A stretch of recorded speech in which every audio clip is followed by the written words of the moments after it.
Good morning, good afternoon, and good evening, depending on your time zone.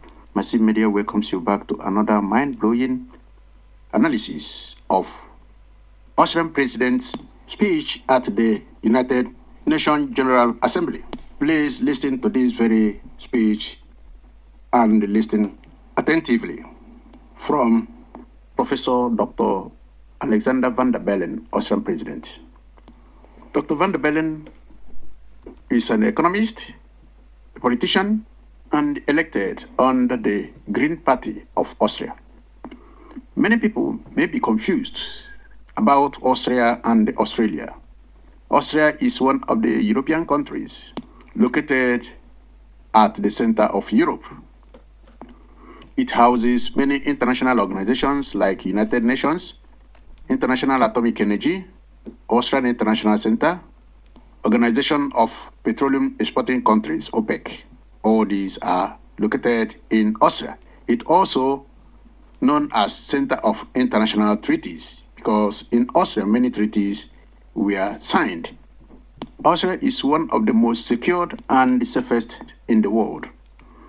Top among them are Switzerland, Sweden, Finland, Denmark, Austria, Norway, New Zealand. All these smaller countries are more safer than the big countries many Nigerians aspire to have as a big nation with big insecurity like Nigeria. Austria is one of the cleanest countries in the world based on Environmental Performance Index, EPI. According to EPI, Denmark, Malta, Luxembourg, Finland, Switzerland, Sweden, Austria, Iceland, and Norway are the cleanest cities in the world. Again, according to the Global Finance magazine, Austria is among the first 20 richest countries in the world with a population of 8.9 million.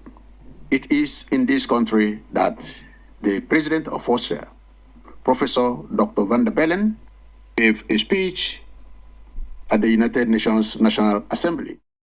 Power trumpeter of 2019, Professor van der Bellen's speech was a mind-blowing. His speech centered on Ambazonia and BiAFRA in the presence of both Nigerian President and Cameroonian President Paul Biya. All were in the National Assembly when this speech was delivered. First, United Nations was criticized.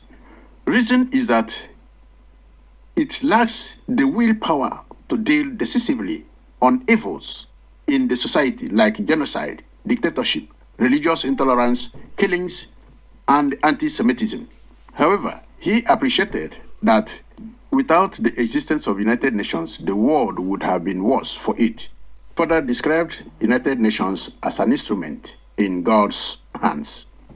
But there was one observation he made, which is critical.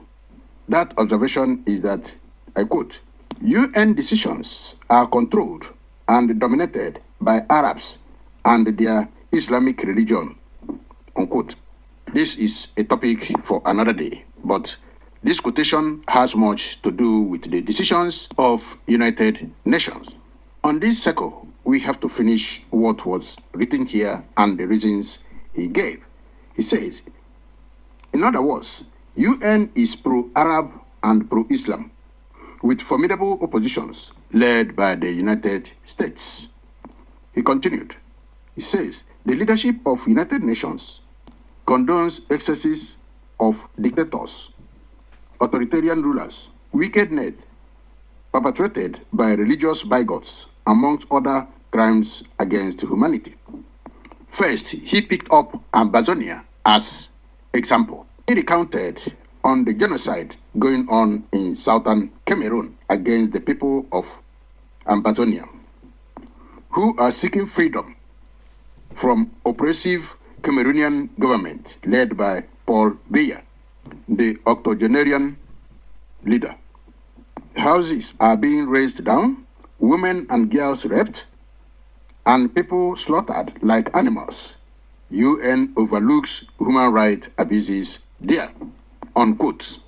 Sometimes people believe that the world leaders are not observing what is going on around the world, especially amongst those countries that are seeking for separate self-determination from the neo-colonialists. The Austrian president is observing, indeed, the Austrian government is observing the atrocities going on in southern Cameroon, just like other leaders.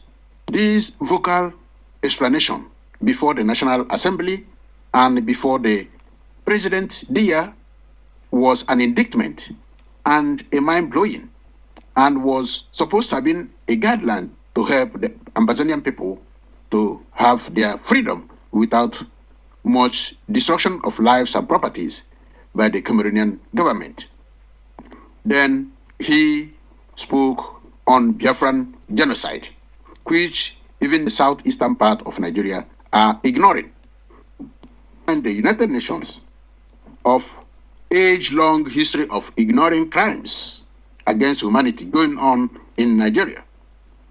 It ranges from 1966 genocide to the present-day atrocities of Fulani jihadist hitmen, unlashing on people of Middle Belt and the southern part of the country. He continued on Biafran issue. He stated, millions of people were massacred before, during, and after Nigerian Civil War. The President continued. The United Nations kept practically quiet, as well as African Union. This is a mind-blowing that they expected the United Nations and the African Union to intervene and find lasting solution. But they kept quiet because the UN decisions are controlled and dominated by Arabs and their Islamic religion, unquote. He observed that sponsored terrorist gangs springing up all over the north, together with the existing ones, have killed hundreds of thousands of people, mostly non-Muslims. International bodies maintain nonchalant attitude, unquote. From the president's address, one would observe that Ambazonian issues and the Biafran issues are being discussed in the United Nations by some leaders who understood the problems, and those countries that have undergone the subjugations from countries like the United Kingdom, France, United States of America, and Russia. They are very much aware of the suffrage and the need to have independent countries from these African neo-colonialists and their killing agents. I would thank the Austrian president, but unfortunately, there is no follow-up by those who are affected because of the dominance of the Arabs and the Islamic group at the United Nations. They do not allow such programs or projects to move forward because they are working together with their Islamic brothers and the presidents in both Nigeria and Cameroon. Austria is not new to Biafran issues, despite every effort made by British government under the leadership of Harold Smith, reminding Austria of its neutrality, not to send food and relief materials to starving Biafran children. This was a sabotage from the British government to ensure that no food was sent to Biafran children, Biafran citizens. But, however, this dilemma, this principle of neutrality posed on Caritas was defied, and in its magnanimity sent food and medical materials to the starving children. What's your take as